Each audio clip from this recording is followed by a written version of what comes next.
huwag mong sabihin ito sa partner mo na lalaki kung ayaw mong maloko.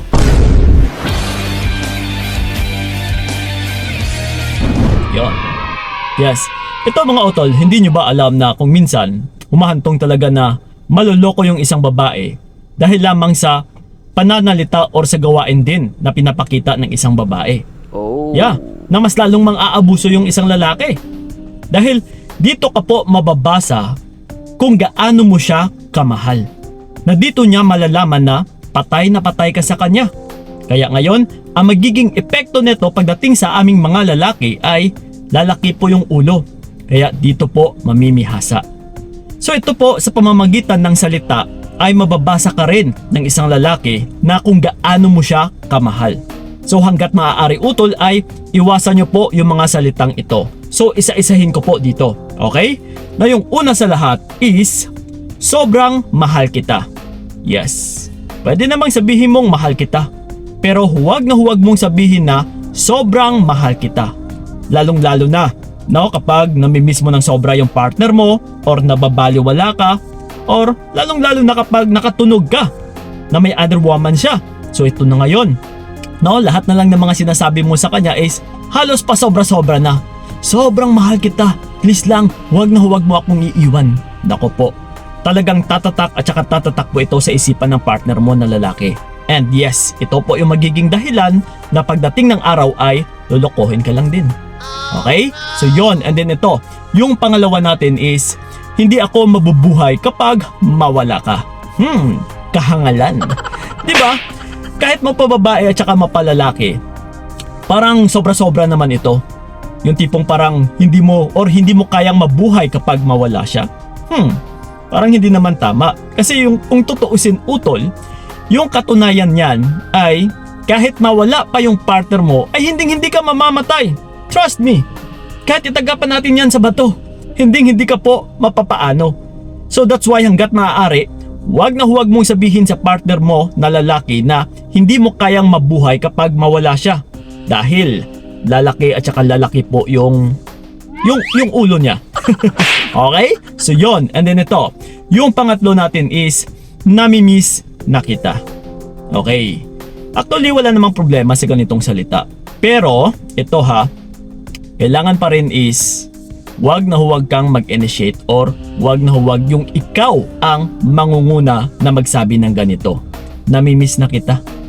Hayaan mo muna utol na magsalita yung partner mo na lalaki ng ganito, na siya yung mauna na magsabi ng namimiss kita. Saka mo na lang sasabihin na namimiss din naman kita.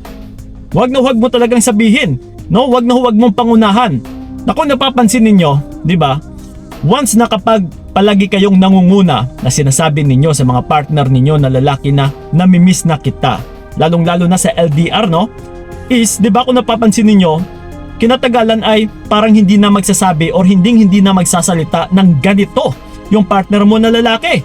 Kasi he knows already na namimiss mo na siya eh. Dahil pinangunahan mo utol. So that's why hanggat maaari, huwag na huwag mong pangunahan. Okay? So yon. And then ito, yung pang-apat natin is, ikaw lang ang future ko. Ito mga utol, no, hanggat maaari, huwag na huwag ninyong pangunahan yung future.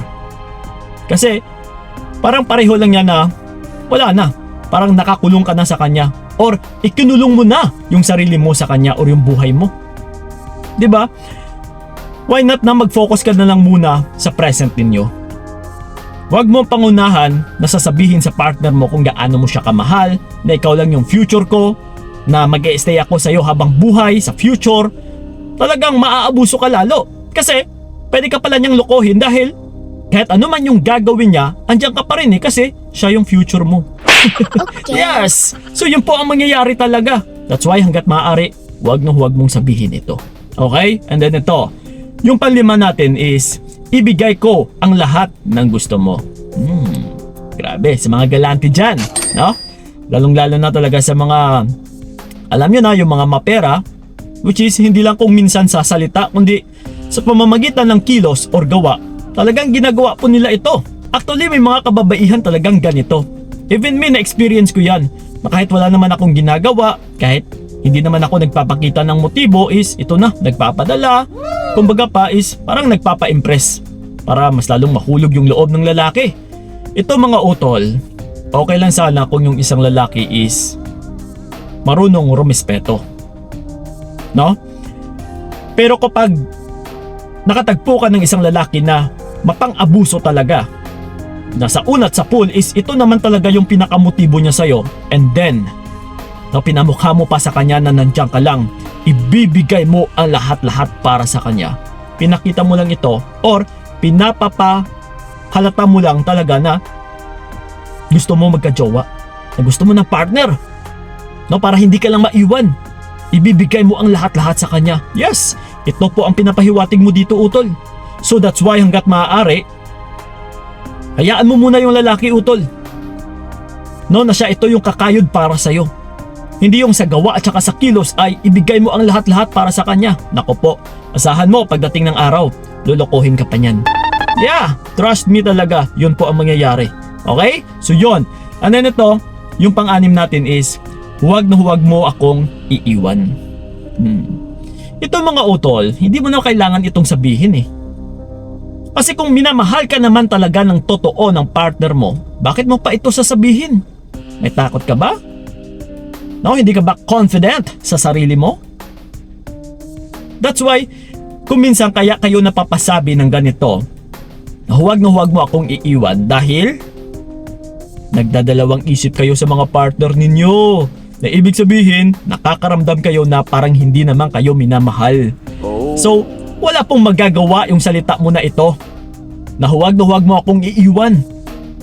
No, kasi kung hindi ka naman talaga mahal ng partner mo na lalaki, kahit ano pa yung sasabihin mo, utol, iiwan at saka iiwan ka niyan. Lulukuhin at saka lulukuhin ka niyan. Kasi hindi ka naman niya minamahal eh. No, once na hindi ka kasi minamahal ng tao, ay wala pong halong respeto niyan. No, talagang hindi ka re-respetohin yan. So that's why, hanggat maaari, hayaan mo na lang kung iiwan ka man niya, edi okay. No, kaysa mag-i-stay ka sa tao na hindi ka naman talaga minamahal, utol.